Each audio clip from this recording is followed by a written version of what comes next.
Salut! Attendez les gars, j'arrive. Je sors de ma tanière. Salut. Yo les amis, j'espère que vous allez bien. Non, en vrai, je m'en fous, me le dites pas.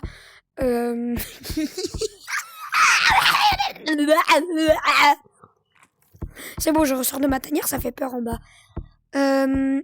Aujourd'hui, on se retrouve pour une toute nouvelle vidéo pour ma classe. Donc, Inch'Allah, elle fait pas de vue cette vidéo. Ce sera pour mon exposé des top 3 de mes livres préférés. Je vais vous dire les caractéristiques, etc. de ce livre. Du coup, commençons directement. C'est parti.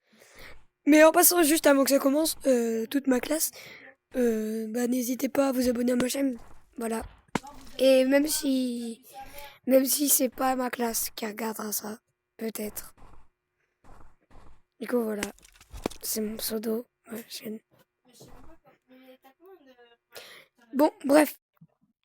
Pour commencer, nous avons le livre One Piece, le tome... Oui, attendez. Oups. Ok, voilà. One Piece, le tome 1. Donc, voilà à quoi ressemble le livre. Vous le trouvez au prix de à peu près 13 €, on va dire un truc comme ça.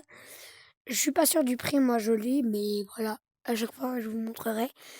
Donc, c'est un livre qui a été créé par Eiichiro Oda. Voilà.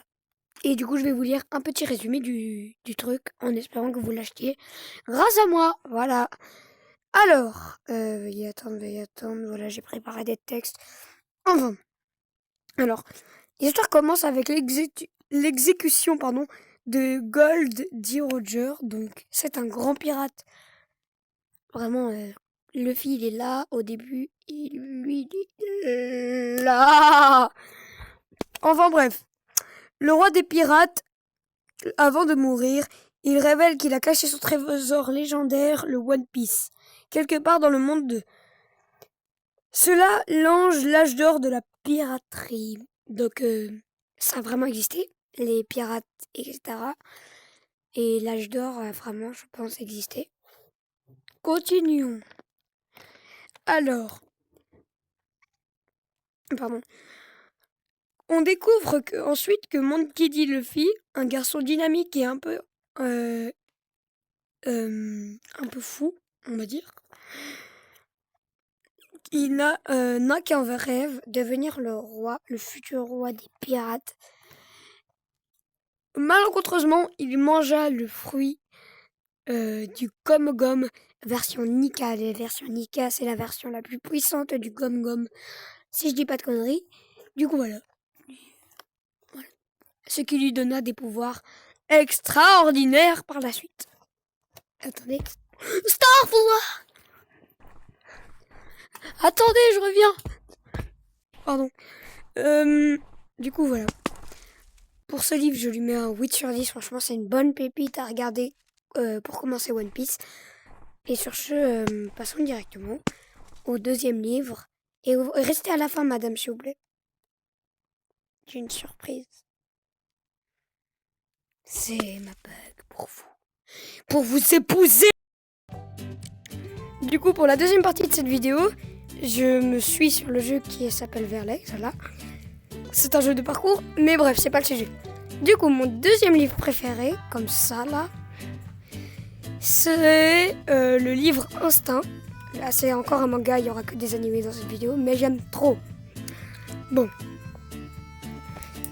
Instinct est un manga, qui a été créé par le créateur de contenu Inoxtag, qui est d'ailleurs mon préféré créateur de contenu.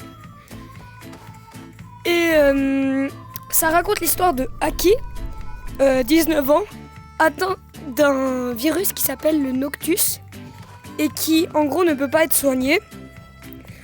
Il l'apprend à 19 ans. Lui, dans la vie, Aki a le pouvoir de voir les vraies intentions des gens.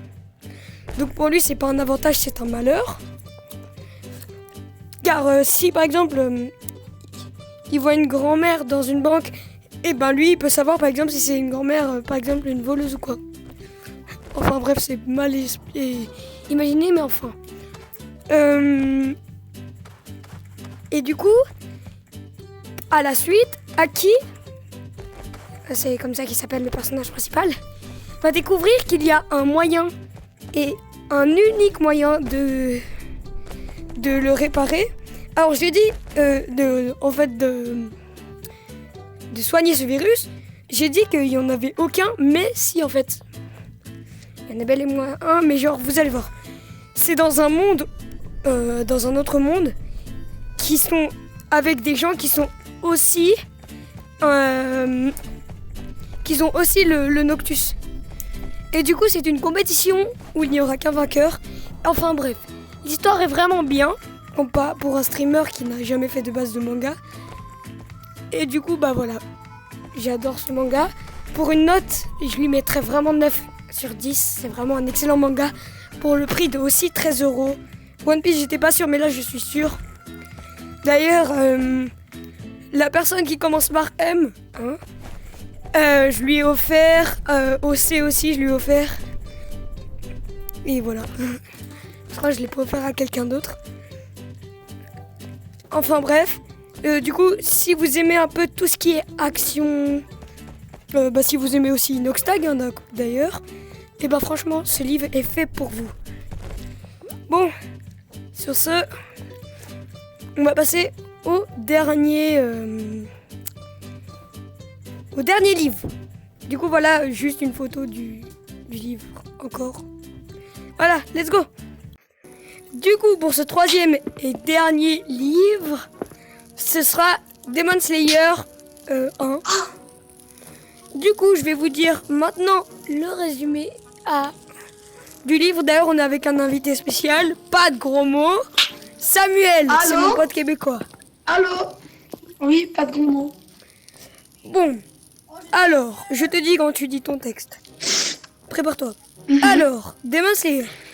L'histoire se passe au Japon, à l'époque des Taisho. Donc l'époque des Taisho, c'est l'époque des samouraïs, etc. Je pense. On suit Tanjiro, un jeune garçon à grand cœur qui vit modestement en vendant du charbon pour nourrir sa famille qui en ont besoin. Maintenant, je te laisse dire ton petit texte. Un jour, alors qu'il rentre chez lui, sa vie bascule. Un démon a massacré toute sa famille. Seule sa sœur, Nezuko, a survécu, mais elle a été transformée en démon. À cause des démons qui ont attaqué sa famille. Du coup, j'aimerais déjà qu'on applaudisse tous Samuel pour son texte. Voilà, applaudissez maintenant. Ou dans 3 secondes, je vous mets un gameplay de zombies. Ou alors moi qui bouffe les... Ah! Il a la chance que je peux pas insulter. Bref, ce livre est vraiment une pépite. Je vous le conseille fortement. Voilà, c'est mon manga et mon animé. Attendez, je vais l'insulter en secret. Espèce de chien, pourquoi tu fais ça? Bismillah. Bon, il est là. Du coup,